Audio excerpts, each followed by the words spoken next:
I want to start out just by showing you how TextExpander works in action in one of the things that I do quite frequently, and that is work on the podcast, and specifically the show notes that you see associated with each episode.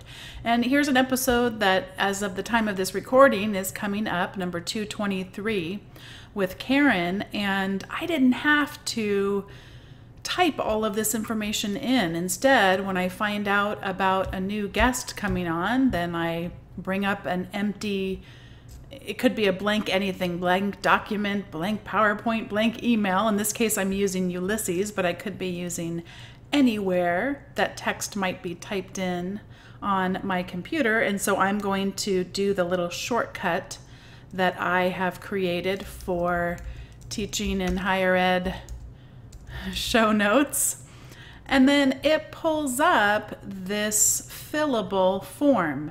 And so let's say the next episode I'm working on is going to be 225, and then I can have a nice title for the episode, and I can have who the guest is going to be, and even what category it falls on. It falls in on the category of podcasts, a nice search engine optimization term. Well, how do I want people to be able to search for it? And see what it already did here.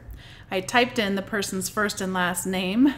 It automatically makes my life a little bit easier and types that in here because that's the way I did it. In fact, it typed in the episode number as well. So I can say that first and last name is shares about digital pedagogy on episode 225.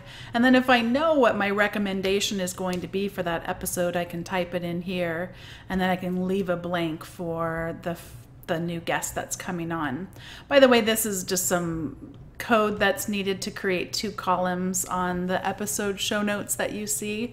And now I left it blank, but I could come in here and say what my recommendation is going to be for that episode, and then if the person shares early, although I like to be surprised, but I can always type in their recommendation too.